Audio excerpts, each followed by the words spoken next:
Les Libanais sont très, très contents, très émus. Ils attendaient cet événement depuis des années, mais on ne les voit pas dans les rues manger le baklawa. Et ils ont peur, ils ont très peur. Nous avons le plaisir d'être en ligne avec le docteur Edi Cohen. Edi, bonjour, Boker Tov. Bonjour, Boker Tov. Alors, on s'est beaucoup parlé ces dernières semaines, en particulier depuis le 17 septembre. Mais là, véritablement, la raison est bonne, puisque l'élimination de Hassan Nasrallah, c'est quand même un élément qui bouleverse, on va dire, toute la donne. D'abord, premièrement, je voudrais savoir, puisque vous êtes d'origine libanaise, vous connaissez bien ce pays, comment réagissent les Libanais en général à ce qui s'est passé vendredi soir ? Écoutez, les Libanais sont très, très contents, très émus.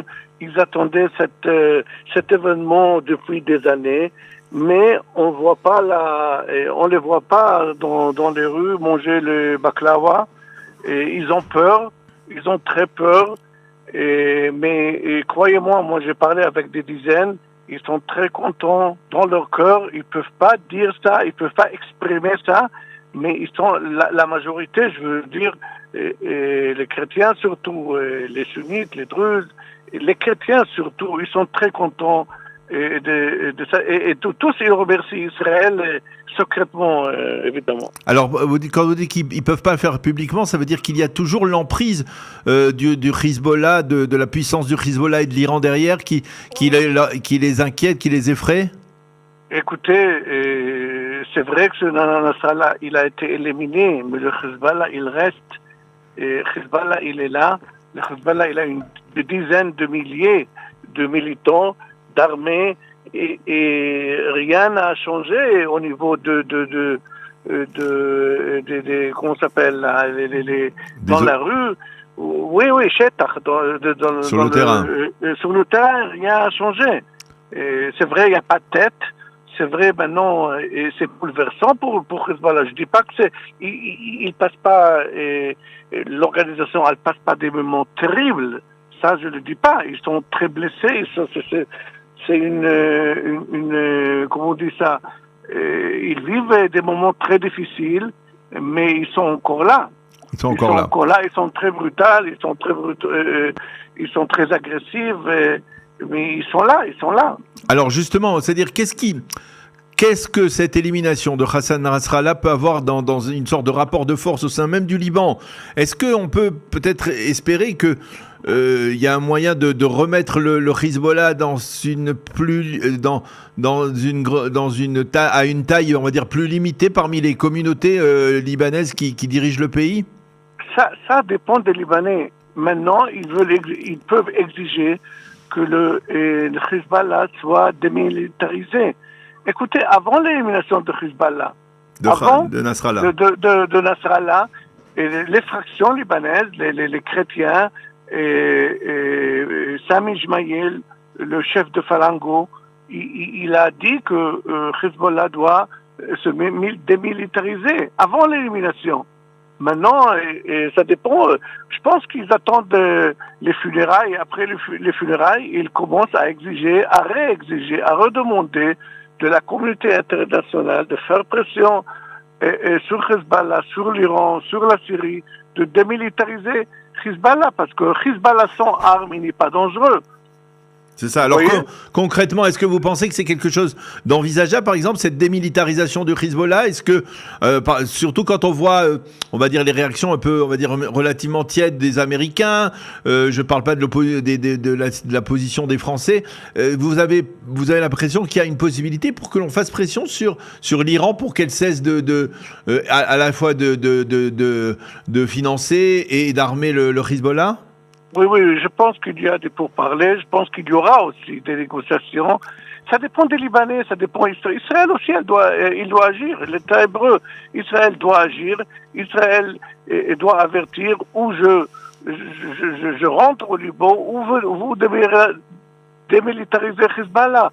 Parce que dire 1701, l'ONU, comment ça s'appelle? La résolution de l'ONU. La résolution, c'est juste un papier. Hezbollah, il n'a jamais accompli cette résolution. Et il faut couper la tête du serpent et démilitariser Hezbollah. Maintenant, il est faible. Maintenant, il n'y a pas de tête. C'est le moment. C'est maintenant le moment, Daniel. Alors, qu'est-ce qui se passe concrètement, Eddy, dans le sud du pays? Parce que vraiment, aujourd'hui, on parle d'une possible opération militaire terrestre israélienne à l'intérieur du sud Liban. Qu'est-ce qui se passe dans le sud aujourd'hui? Est-ce que on peut dire que, par exemple, face à ce qui se passe, eh bien, il y a les cellules terroristes du Hezbollah, elles sont désactivées ou alors elles sont toujours menaçantes? Non, elles sont toujours menaçantes. Je répète, Hezbollah, il n'est pas été éliminé. Nasrallah a été éliminé.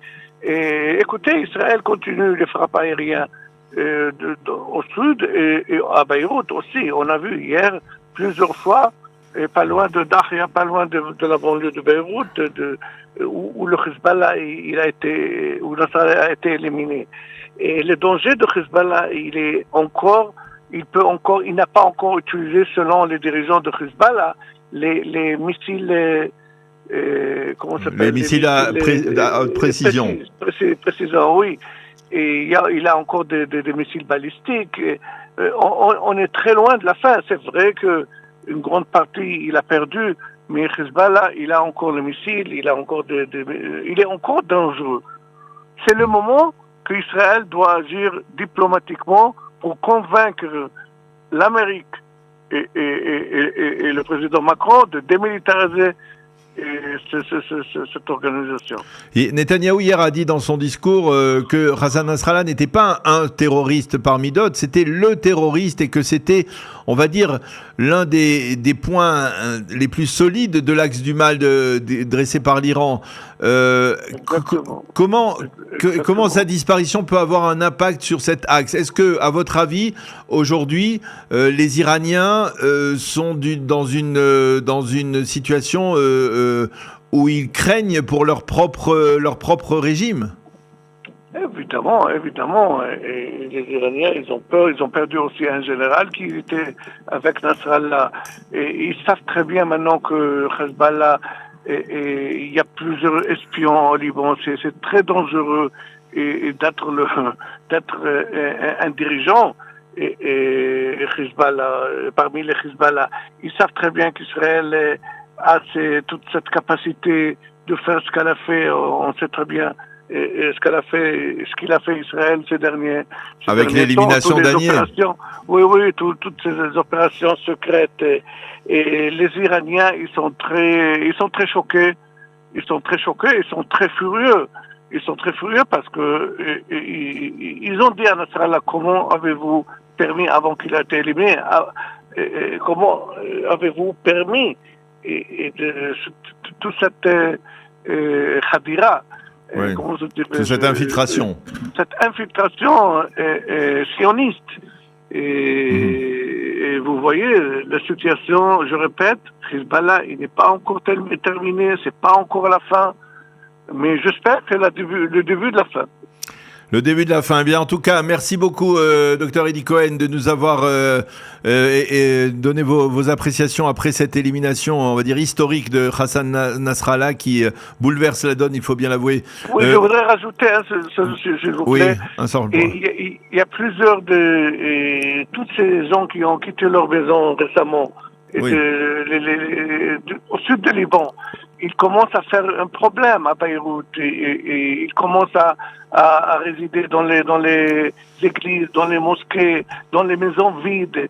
Et ça commence à... Il y a une pression, vous dites qu'il y a une pression. Oui. Il y a une pression et ça peut amener à une guerre civile aussi.